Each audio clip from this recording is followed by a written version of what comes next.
Bienvenue à vous, vous êtes dans l'émission Femmes vertueuses, femmes de valeur et avec nous une nouvelle invitée, Marie-Georges Platon. Bonjour Marie-Georges. Bonjour. Merci d'avoir accepté notre invitation. Avec plaisir. Alors avec Marie-Georges, vous découvrirez encore une fois de belles expériences de foi pour vous permettre de vous identifier et vous montrer que Dieu n'abandonne personne. Quel que soit l'endroit où vous vivez, Dieu a un plan pour vous. C'est vrai, Marie-Georges? Tout à fait. Alors, on va découvrir un petit peu comment tu as grandi. Alors, petite fille intrépide ou petite fille plutôt calme? Plutôt calme, très calme, très réservée. Vraiment, j'avais 3 grands frères et les garçons jouaient entre eux souvent.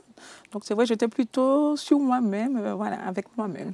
Avec maman peut-être en cuisine ou faisant autre chose? Un petit peu, en faisant plus dans mes cahiers, mes livres. Ah, tu as toujours aimé la lecture? Oui. Je comprends pourquoi tu es arrivée ici avec un bloc-notes et on verra ce que tu notes. Certainement. Voilà. Alors, dis-moi, vous avez grandi à la campagne ou à la ville? À la campagne. Alors, quelles étaient les activités des parents? Alors, mon père était agriculteur et ma mère couturière au départ. Quand j'étais petite, elle était couturière. Ce sont de belles choses à transmettre, la couture, l'agriculture. Alors, de quoi as-tu hérité entre l'agriculture et la couture? Alors, la couture, j'ai essayé, mais il m'a manqué de patience. Donc, je n'ai pas trop développé. L'agriculture, pas du tout les premières années. J'ai grandi vraiment, ça ne me branchait pas du tout. Je me suis mariée pas plus que ça et c'est plus dans les 10 dernières années que je me suis penchée et intéressée à l'agriculture. Okay. C'est plutôt récent. Alors, avant de revenir à l'agriculture, pour la couture, est-ce que maman est un petit peu désespérée de voir que sa fille ne... Non, pas particulièrement. Ça n'a pas plus inquiété que ça? Non, elle était très mêlée et non. D'accord. Alors, dis-moi, à la maison, quelles étaient les valeurs fortes? Qu'est-ce qu'il fallait faire ou ne pas faire et à quoi on tenait absolument? Alors, le souvenir que j'ai vraiment du côté de maman particulièrement, c'est l'entente. L'entente, elle nous a vraiment inculqué cela. Et de son côté, il y avait une très forte entente. En fait, c'est une famille qui était très liée, soudée. Très soudée. Chaque occasion était bonne pour se regrouper. Anniversaire, première communion. Enfin, il y avait toujours quelque chose. Et très souvent, le dimanche, ils étaient ensemble. Donc, c'est vrai qu'on a grandi dans cette unité de famille et c'était vraiment un exemple à garder, à prendre et à... Ouais. C'est ce que tu as reproduit une fois que tu as eu ton foyer? Oui, j'essaie de garder ça, vraiment. L'amour entre les frères et sœurs, c'est important. Oh, très bien. C'est important. Je garde ça comme image, en fait. Oh, ok, très les tatis et les tontons, vraiment, ils étaient toujours... Ça rigolait, ça plaisantait. C'était vraiment des moments formidables. Ben, ce sont de beaux souvenirs. C'est vrai que c'est des choses à reproduire, l'unité familiale. Tout à fait. Alors... L'unité familiale, ça vient parfois en jardinant, en faisant un peu d'agriculture ensemble. Alors, qu'est-ce qui s'est passé entre la Marie-Georges qui n'était pas du tout intéressée par le jardinage et tu m'as dit 10 dernières années, qu'est-ce qui a fait que tu es venue à vouloir mettre la main dans la terre, on va dire? Donc, bon, je plante un petit peu autour de chez moi, mais c'est vrai que le terrain pentu, c'était pas très encourageant. Donc, c'était sans plus. Jusqu'au jour où mon mari, en discutant, il a su que monsieur louait du terrain agricole. Donc, il a pu remonter à cette personne et on a pu avoir une parcelle de 2000 m² en location. Jusqu'à ce jour-là où on s'est retrouvé devant ce terrain, il a fallu le nettoyer, l'occuper, l'entretenir et planter. Donc, forcément, je me suis vivement intéressée puisque... Il était quand même temps de se réconcilier avec la terre, puisque de nos jours, ça devient très important. Ouais. Donc, depuis ça, on a vraiment nettoyé ce terrain, on a regardé comment on a agencé les cultures, on a fait une cabane. Ah, ça c'est bien. Très agréable, des toilettes et tout ça. Donc, franchement, c'est devenu un lieu de culture, mais de fête en même temps. Hein. Oh. En même temps, il y a des petites fêtes, des petites rencontres. Donc, on reproduit un petit peu ce que maman faisait, etc. Un lieu d'ambiance et en même temps de culture. Donc, c'est vraiment un coin agréable. Okay, très bien. Tous les soirs, on y va et Alors, ça t'a tellement pris que tu as même été jusqu'à faire une formation. Alors, rappelle-moi, ton métier principal, c'est lequel? Je suis une technicienne de laboratoire. Et voilà, et tu as voulu faire plus, connaître plus, et tu voulais te former pour l'agriculture. Tout à fait, parce qu'on a passé quelques mois durs avec les problèmes de confinement et tout ça. Et là, je pense que beaucoup de gens ont réalisé quand même que la terre reste une solution. Oui, revenir à la terre, mettre les petites mains dans la terre, ça reste quand même une solution très intéressante pour pouvoir, on ne sera jamais forcément autonome à 100%, mais avoir sa petite culture de petits concombres, laitues, etc. Du jardin, ça fait du bien. Donc là, je me suis dit, j'ai eu un déclic. Je me suis dit quand même, il faut que j'aille plus loin que juste faire ce que je sais faire. Très bien. Je tâtonnais, je n'avais pas vraiment de base.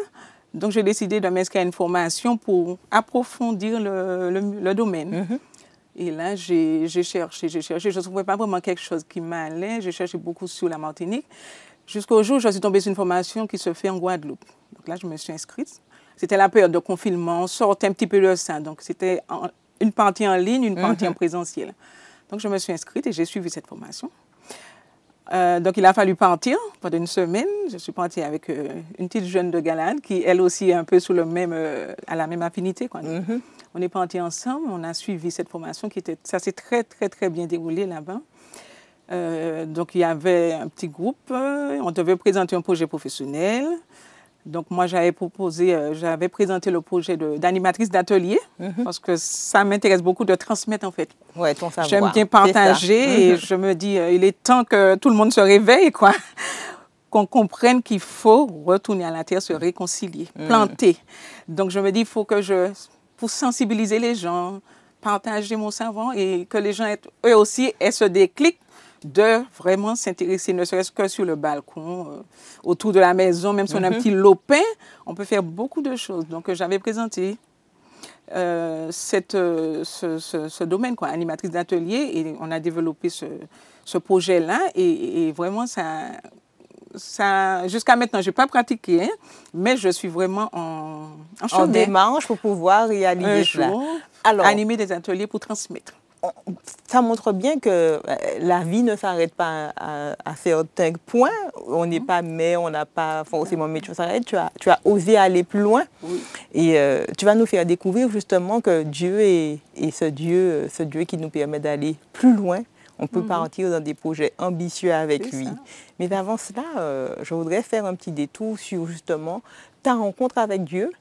Elle est particulière parce qu'on invite d'abord le petit bébé et après, toi, tu rejoins les personnes qui vont emmener bébé Sarah à l'église. Alors, qu'est-ce qui se passe? Alors, pourquoi tu acceptes? Parce que tu connais bien ces personnes, c'est ta belle famille, c'est ma belle famille. Voilà. Donc, c'est la sœur de mon mari, sa maman, les sœurs, on va dire, sa maman, qui habitent, on est un peu dans une cour familiale. Donc, les tatis, mamie m'ont dit, écoutez, habille Sarah, on amène Sarah à l'école du sabbat, il y a des choses très intéressantes, c'est bien animé. Donc, moi, je n'avais aucune notion de tout cela.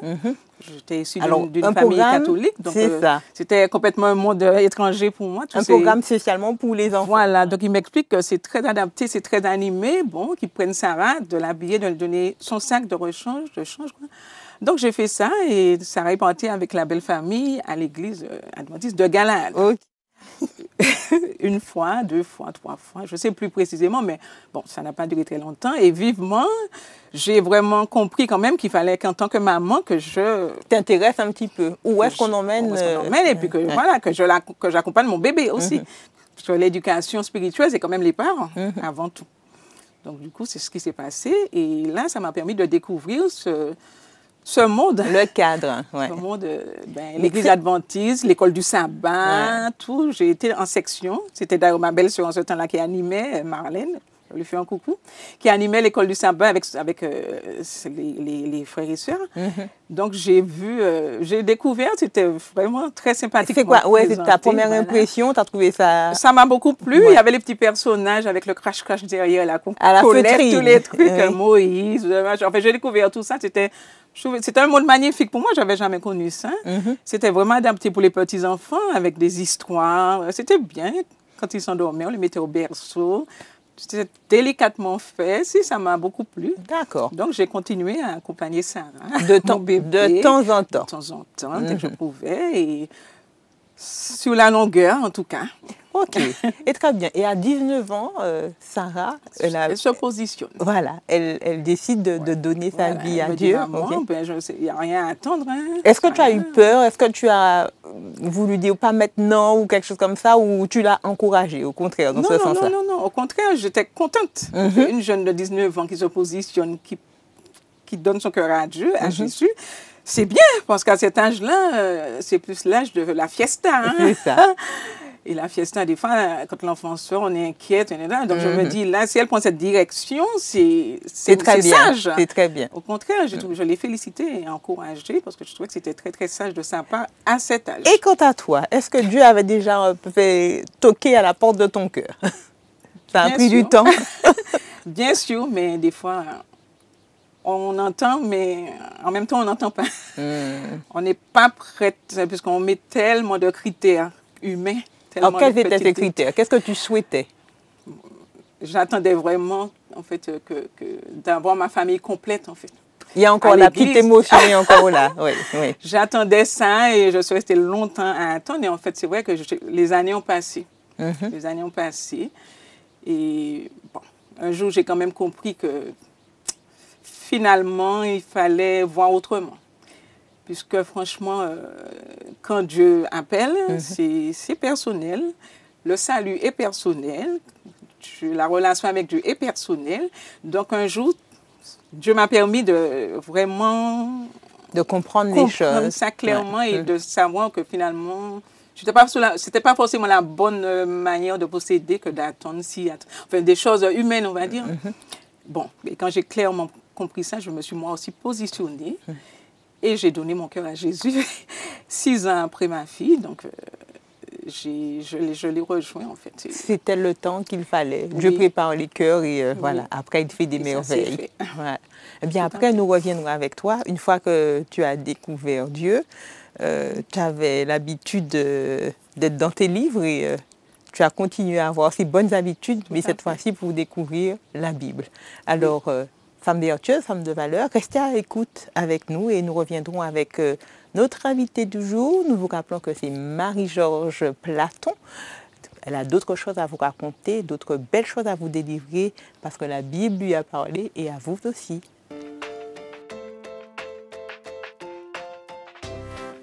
Nous sommes de retour avec notre invitée du jour, Marie-Georges. Alors, nous avons récupéré... ce qui te sert aujourd'hui de bloc-notes. Alors, petite, tu avais toujours l'habitude, me dit, d'être dans tes livres, de souvent noter des choses. Et tu as gardé cette habitude une fois que tu as connu Dieu, que tu as été à l'église et que tu as dû faire des études. Alors, pourquoi cette méthode? Parce que tu as besoin de retenir ou de revoir les choses? Oui, je trouve ça très essentiel de tracer, en fait, de matérialiser, de garder une trace de ce qui s'est passé au culte. Donc, tout ce qui m'a semblé essentiel à retenir, à garder, j'écris les versets, les pensées. Enfin, je résume, en fait, mais je sais que si un jour je veux revenir sur un thème qui a été développé, je pourrais facilement avoir mon support avec les versets qui ont été cités, les grandes lignes, et ça me permet de revoir ou d'argumenter un thème. Voilà. Alors, dis-moi, avec les années, ça te fait combien de bloc-notes? Il me semble qu'il y en a beaucoup. Je n'ai jamais compté, mais il y a une quantité. Une quantité. J'ai un lot. Alors, j'ai envie de revenir sur un événement, parce que tu as dit que ta fille s'est fait baptiser à 19 ans, mais toi, tu as attendu parce que tu avais le souhait que toute la famille puisse se joindre à cette belle fête. Mais en fin de compte, quand Sarah s'est retrouvée à 19 ans, comment ça s'est passé?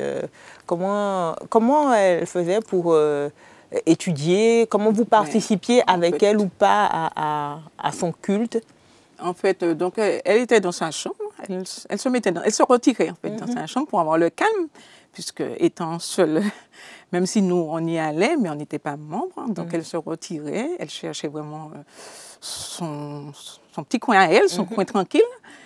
Mais quand même, il y a un moment où, enfin, aussitôt, j'ai tout de suite compris qu'il fallait l'encourager. Qu'elle est jeune, c'est vrai que des fois, ça arrive qu'il y a des gens qui se sont baptisés et qui ont lâché Après quelques mois, manque d'encouragement, manque d'accompagnement. Donc, j'ai compris qu'il fallait l'encourager au sein de la famille. Donc, quand j'avais compris en tout cas que le vendredi soir, il fallait saluer sabbat et à la fin du sabbat, le samedi soir, il fallait clôturer. Donc, j'avais compris l'organisation.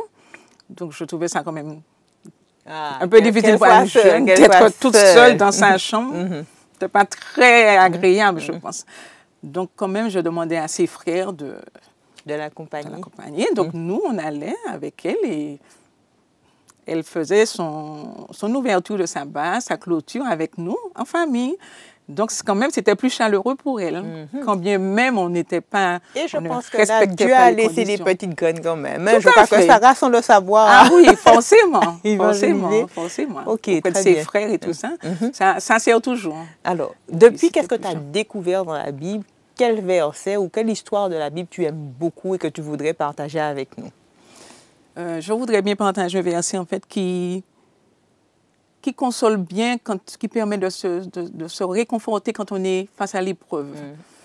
Face à l'épreuve, c'est dans 2 Corinthiens 1, alors je prends mes petites notes. Ah oui, toujours. Dans 2 Corinthiens 1, verset 3, qui dit, en parlant de Dieu, « Il nous réconforte dans toutes nos détresses, afin que nous puissions réconforter ceux qui se trouvent dans la détresse, grâce à l'encouragement que nous recevons nous-mêmes de la part de Dieu. » Donc, je trouve ça très intéressant parce que quand on est face à l'épreuve, dans la détresse, on doit vraiment se confier à l'Éternel, se livrer vraiment entre ses mains. Il va nous réconforter et vraiment, ça va permettre, enfin, au regard des autres, ils vont quand même trouver une certaine force à voir comment nous, on a pu remonter de l'épreuve, ils peuvent se demander, mais où on a été, à quelle source, en fait, où on a puisé. Et là, à ce moment-là, à travers l'épreuve, on glorifie Dieu. Et au regard des autres, je pense que ça fortifie. Est-ce que tu as découvert ce verset de façon particulière ou c'est en écoutant un sermon, tu te dis, je vais le garder pour le partager avec d'autres, ou est-ce que tu as vécu quelque chose de particulier quand tu as eu ce verset de Non, je l'ai découvert comme ça, comme tu dis, à l'occasion de sermons, tout ça, et je l'ai trouvé formidable. Et quand il y a les petites défaillances, on va dire les petits moments faibles, ça permet de s'accrocher, de trouver du réconfort, et de savoir que Dieu nous réconforte, afin que nous-mêmes, on puisse aussi aller réconforter l'autre qui serait dans la détresse et qui ne saurait pas où puiser. On pourrait le fortifier grâce à Dieu. OK. Alors, tu as parlé de l'unité familiale que ta maman avait bien développée. Il y avait toujours ces réunions familiales. Tu as parlé de ce vœu qui est quelque chose de bien, de vouloir toute sa famille. Est-ce que dans tes prières, tu as quelque chose de particulier justement pour la famille, pour que justement tous les autres puissent... c'est une prière régulière, que tous les autres puissent venir à Dieu? Ou c'est vraiment ton Non, c'est vrai, c'est ça, beaucoup. Quand je prie, je demande vraiment mes frères et sœurs, la conversion pour mes frères et sœurs, mes beaux-frères et belles-sœurs, en fait, tous ceux qui ne sont pas encore, qui n'ont pas encore donné leur cœur, mes 2 garçons, mon mari, mes frères et sœurs. En fait, vraiment, je cite vraiment Dieu sait, et je demande vraiment qu'un jour, qu'on puisse tous se retrouver ensemble avec Dieu. Donc, que Dieu puisse vraiment toucher les cœurs, parler au cœur, que le Saint-Esprit puisse parler à chacun, afin qu'un jour, je vois toute la grande famille convertie. C'est ma prière quotidienne, vraiment. Mais Marie-Jo, tu sais que ce n'est pas un projet trop grand pour Dieu, celui-là. Tout à fait. Oui, parce que tu disais, voilà, il faut confier à Dieu nos projets. Alors, nos projets, quand ils sont pour cette terre, mais nos projets qui sont pour la vie éternelle, c'est un projet qui n'est pas trop grand pour Dieu. Mais en attendant, nous sommes là. Et tu as osé, après des années, aller faire une formation parce que tu as envie de connaître plus. Et c'est comme ça que tu vois Dieu. Ce Dieu qui nous permet d'aller plus loin. Et encore une fois, tu as un autre verset pour nous aider à comprendre que Dieu a de beaux projets pour nous et qu'il est là pour nous soutenir. Des petits versets tout courts. Il y a des versets qui fortifient. Par exemple, dans Jérémie 32, verset 27, quand Dieu dit « Y a-t-il quoi que ce soit de trop difficile pour moi ?» Ou dans Luc 1,36, quand il dit, quand l'ange a parlé à Marie, et à la fin, elle dit « En effet, rien n'est impossible à Dieu. » Donc, c'est pour cela, même mon projet de d'animatrice d'atelier, je vois grand à travers ce projet-là. Je vois grand, je vois loin, parce que tout le temps, je présente ce projet à Dieu, que je me dis, Dieu, en fait, c'est un Dieu qui peut aller très loin avec nous, si nous, on est prêts, si nous, on lui présente des grands projets. Il est là pour nous accompagner si le projet rentre dans son plan et dès qu'on est dans son cadre, bien sûr. Mais moi, voilà, j'ai fixé ce projet d'animatrice d'atelier et je crois vraiment que Dieu va m'accompagner pour le réaliser parce que c'est un projet de partage. Partager avec les autres ce que j'ai découvert, ce que j'ai approfondi. Certains dimanches, jusqu'à maintenant, je participe à des ateliers jardins de temps en temps. J'apprends des choses et je suis vraiment prête à retransmettre pour que les gens puissent être à l'aise pour pouvoir faire le petit jardin et manger ce qu'ils ont produit. Je crois que Marie-Georges, tu es vraiment dans l'air du temps parce que tout le monde s'en inquiète de manger sainement, de manger de bons produits. Bientôt, vous pouvez faire appel à Marie-Georges pour tout ça. En tout cas, ce que je retiens, voilà, une femme qui continue à faire des projets, à être dans le plan de Dieu. Et quel message tu peux donner en particulier aux personnes qui vont nous écouter, nous regarder, à toutes ces femmes qui se disent, voilà, comment je peux agir pour Dieu, pas seulement dans l'église, mais dans d'autres activités qui sont autour, le jardinage par exemple. Comment on peut inclure Dieu dans ces projets-là?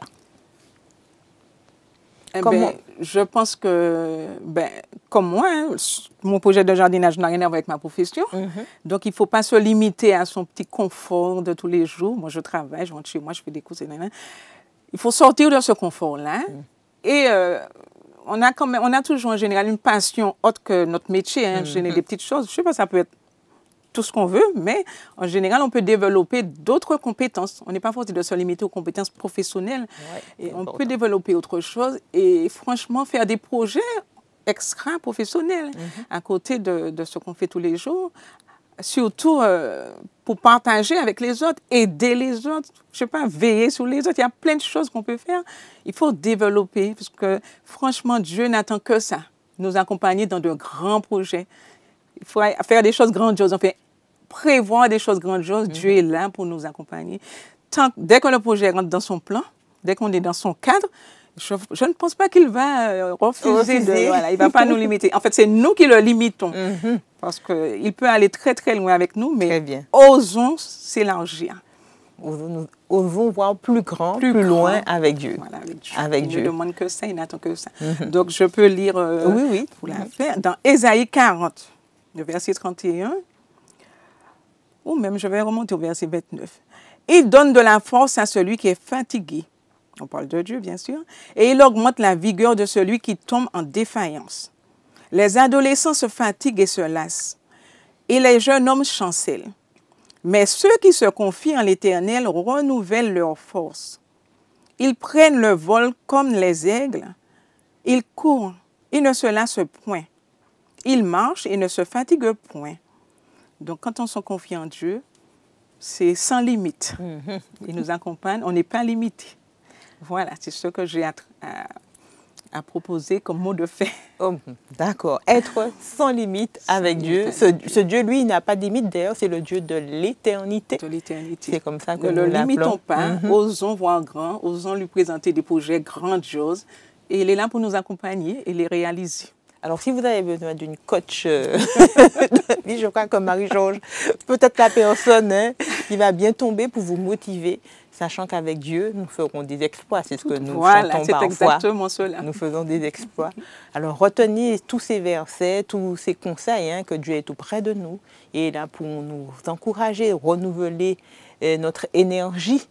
Et ici, comme dans l'éternité, je crois que nous aurons encore beaucoup à découvrir avec ce Dieu d'amour. Marie-Georges, nous voulons te remercier d'avoir accepté notre invitation. Avec plaisir. Et puis, nous espérons que tous tes projets d'ici, de voir toute ta famille réunie, se réalisera très, très bientôt. En tout cas, Dieu a un plan et un temps pour chacun de nous, alors sois patiente. Merci. Ça se fera. Alors, à très bientôt dans notre émission Femmes vertueuses, Femmes de valeur. Nous aurons plaisir à vous retrouver avec une nouvelle invitée pour des expériences aussi belles et aussi fortes. À bientôt.